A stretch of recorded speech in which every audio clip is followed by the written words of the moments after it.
Hey everybody, welcome back to the Miniac, and in today's video I'm going to do something a little bit different. Someone asked me in the comments on the video for the John Cooper Works Clubman what the difference was between the 2-liter turbo that's in the hardtop and the 2-liter turbo that's now in the Clubman and Countryman John Cooper Works. So I thought I'd come out here, and since we have both cars available for me to actually do this video, I thought I'd come out here and show you the differences. So I don't know too much about the specifications on the 2-liter turbo for the hardtop, but I do have a full list of the specifications for the 2-liter turbo that's in the Clubman and Countryman John Cooper Works now, so I can actually give you more info on those. But I'm going to pull the shrouds off the tops of these engines so you can see the differences as well.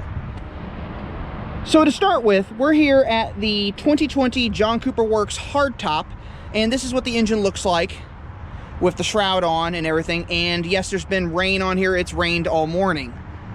But this is the way both of the engines look, actually. So what you can't see is where things have changed. So I'm going to take this cover off. And here is the top of the B48 2-liter 4-cylinder engine. Now, as you can see, everything's nice and neat and compact. Everything's where it should be. All nice and tidy. I think this is the intake manifold, possibly. Valve cover's right here. So this is the valve cover of a B48 engine. So take a good look. Intake piping, so the throttle body's back here. Comes up to the air box at the front. And then these are air inlets that come through the grill right here.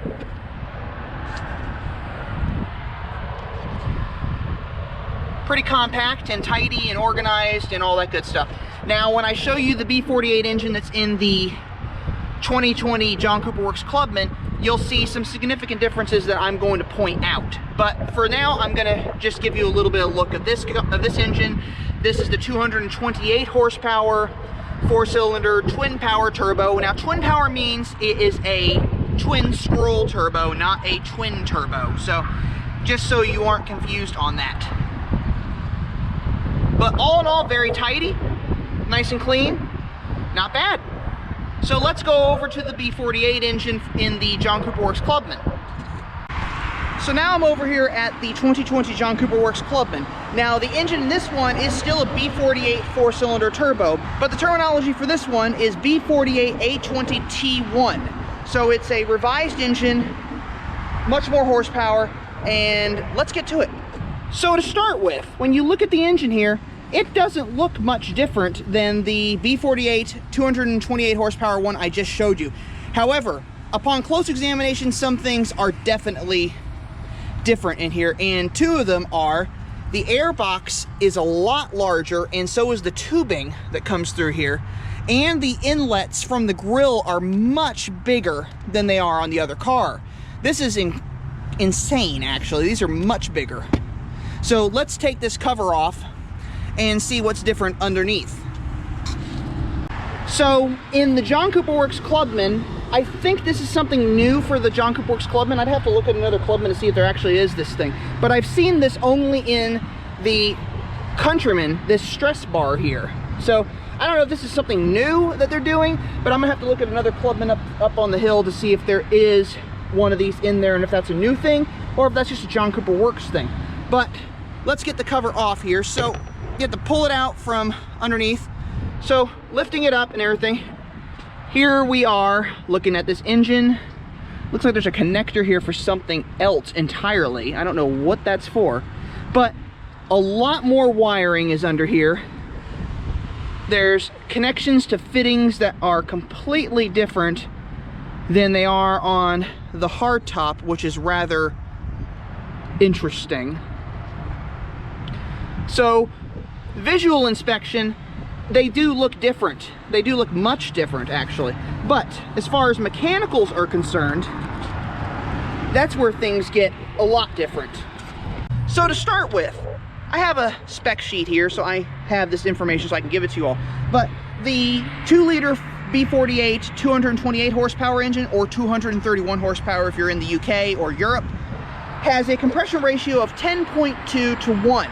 Now, this one with the new motor, the 301 or 306 horsepower 4-cylinder turbo, has a compression ratio of 9.5 to 1. The reason for that, this car has a bigger turbo.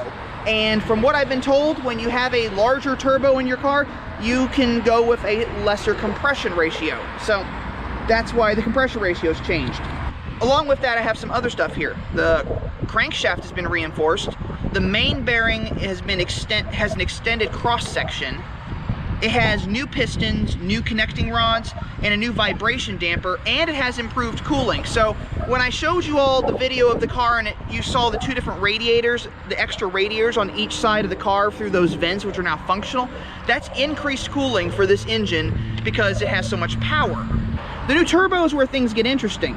It's actually integrated into the exhaust manifold and fitted with a blow-off valve that contributes to its optimized response characteristics. So the throttle response in these is so different and far better than the previous generation, and it's really cool. I mean, the throttle response is phenomenal in these cars. I've driven several of them, and the new engine in this one is just fantastic. So that's a really cool thing there, along with the increased horsepower, the increased everything is just really good.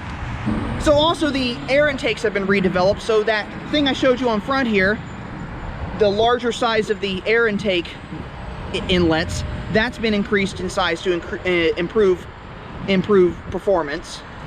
This engine also has the latest generation of direct fuel injection, which also contributes to its spontaneous power response. That's what BMW calls it, spontaneous power response. To me, that just means this car performs a lot better than the previous car did. The fuel injectors also have an increased flow rate through they call it multi-hole arrangement, and the fuel injectors are also mounted between the valves, which is, I guess, something that's different. All of this is just to say basically that the engine has been improved, it's been fiddled with, it's been modified, it's been tweaked, it's been tuned, it's had everything done to it. And this is the same engine that we're going to be getting in the 2020 John Cooper Works GP.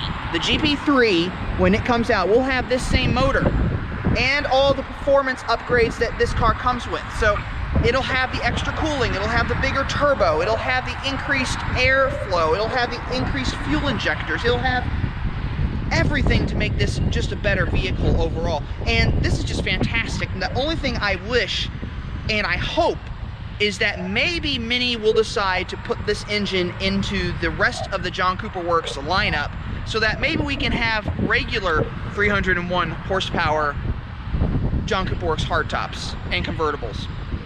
Just maybe. It'd be kind of fun if we did, wouldn't it? So I figured before I let you all go, I would bring both cars down side by side so you can see the differences. So this is the 228 horsepower B48 engine for the hardtop and convertible. And then the 301 horsepower B48 engine. So you can now see them side by side. So when I pull the covers off here, this is the new B48, 301 horsepower. And this is the old B48, 228 horsepower. So you can see where things are different. This connector, I don't know what this connector does, but it's not attached on the other car. And there's also something attached here, which I'm not exactly sure what that is. But when you go over here, there's a hose here, there's a system here, and this one's been disconnected. So I don't know, this might be what that is. And this might be having to do with the crankcase or something. I have no clue. I don't know much about these cars, but all in all, you can see the differences. This tubing back here is much more robust. And then you go over here, smaller, a little more compact. Warning labels tucked under for some reason. So kind of interesting when you look at it side by side. So you can see the ducting is different here for the air intakes, and then you go over here and they're much bigger and more redesigned and everything, but the engine shrouds are identical. So now you get to see both of them side by side, and you get to see why they look different and what's been changed with them. This is the old one, that's the new one. Really, really cool.